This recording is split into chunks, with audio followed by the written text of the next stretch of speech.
Monaco, the world's second smallest country, is expanding into the sea.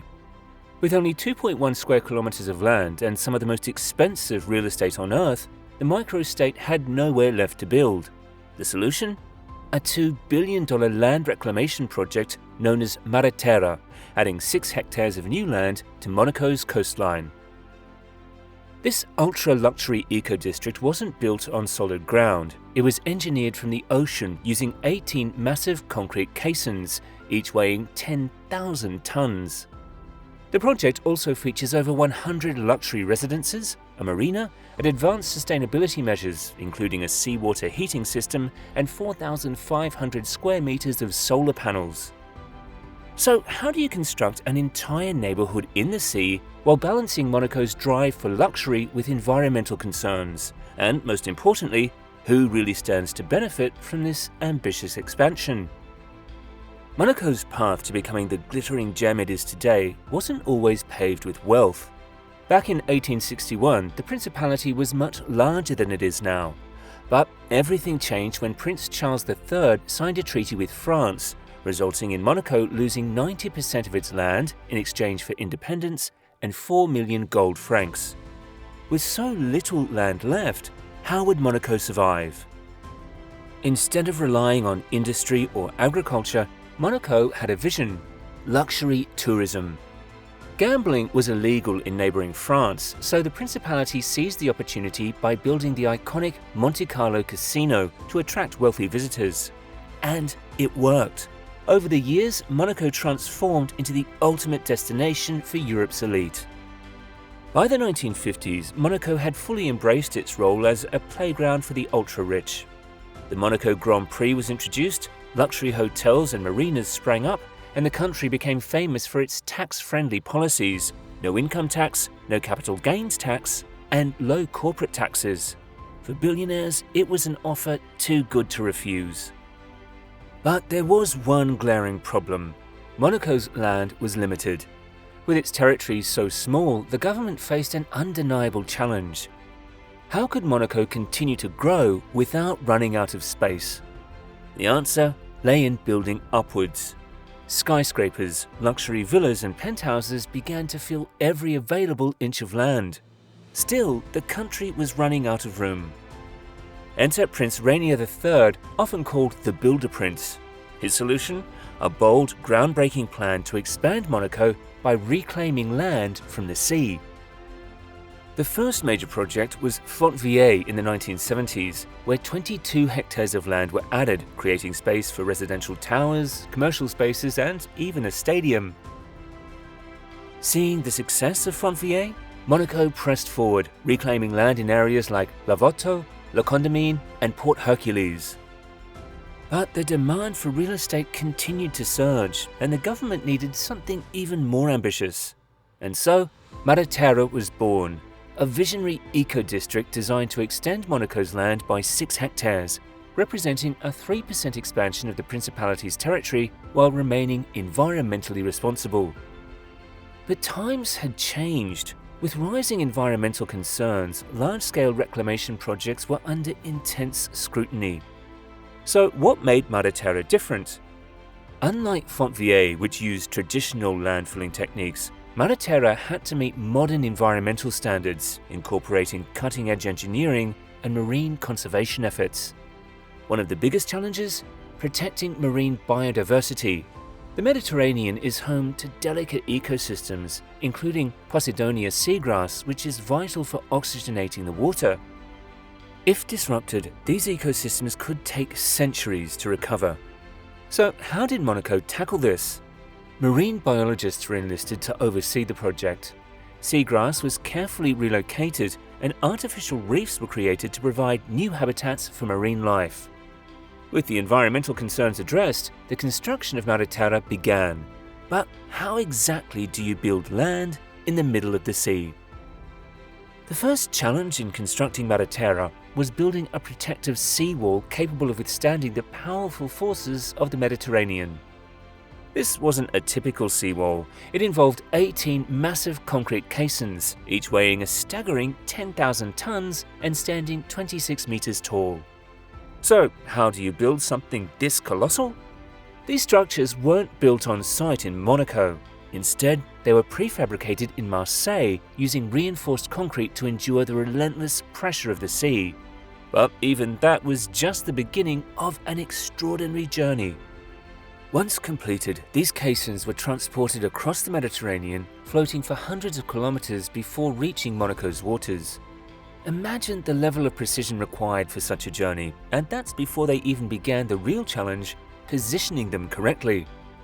Once they reached their destination, engineers had to position each caisson with extreme precision, ensuring that the last one fit into place with just centimeters of tolerance. Why was this so critical? Because any misalignment could compromise the seawall's integrity, risking structural failure and water infiltration. The caissons were carefully lowered onto a prepared gravel bed, allowing them to settle naturally into the seabed. And once in place, they weren't just left to float. Engineers filled them with sand and rock to anchor them further, ensuring that they could stand firm against storms and rising sea levels. But the seawall had to do more than just protect. It had to be part of a larger environmentally conscious design. Each caisson was outfitted with built-in cavities and a textured surface, a smart eco-design approach that encouraged marine life to settle, turning the structures into artificial reefs over time. In doing so, they helped offset some of the environmental disruption caused by the land reclamation process. To further support marine life, artificial reefs were installed offshore, offering additional shelter for displaced organisms. With the seawall completed, the next major challenge was transforming the enclosed area into stable, solid ground. This required a staggering 750,000 tons of sand to be pumped into the site. But this wasn't as simple as dumping sand into the area. Engineers had to carefully distribute the sand in layers, each one compacted with specialized equipment to ensure stability. The sand settlement had to be monitored with high-precision techniques, ensuring that the foundation didn't sink or shift unevenly. What happens if this process isn't done right? Uneven sinking could create weak points in the foundation, jeopardizing the entire development.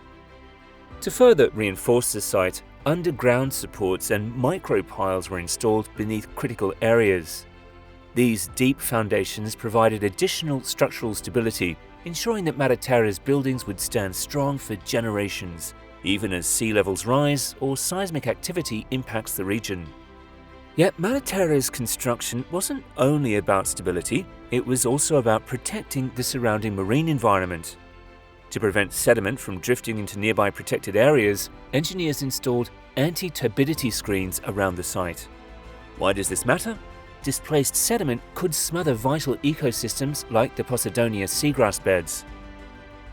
So what does Monaco stand to gain from the Mareterra project?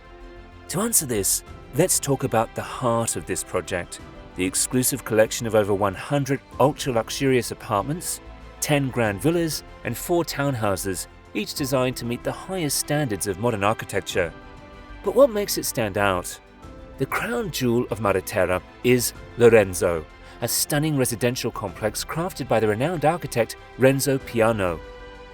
Inspired by Monaco's maritime legacy, the building's sleek, sail-like structure seems to float above the Mediterranean, offering breathtaking panoramic views of both the sea and the city. Imagine this.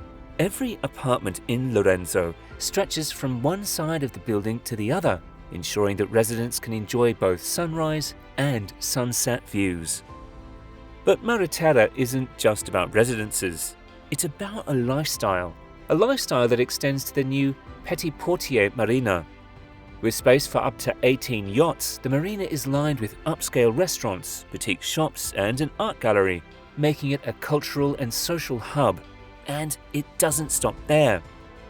The Grimaldi Forum, Monaco's premier exhibition and cultural centre, has also expanded by 10,000 square metres, elevating its capacity to host even larger global events. Then there's sustainability, a key feature woven into the very fabric of Mareterra. Did you know nearly half of the district is dedicated to green spaces? With 800 mature trees and a stunning 1-hectare pine forest, it offers a natural retreat right in the heart of Monaco. Not only that, but pedestrian-friendly promenades ensure a car-free, tranquil environment, while underground parking keeps vehicles out of sight, preserving the serene atmosphere. The eco-conscious design doesn't stop at green spaces.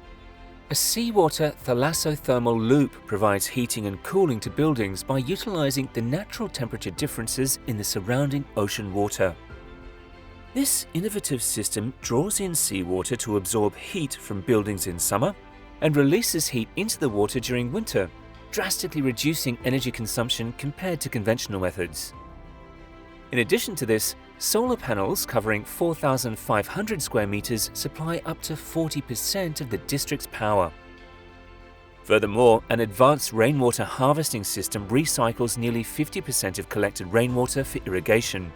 And to top it all off, green roofs and vertical gardens help regulate temperatures and improve air quality.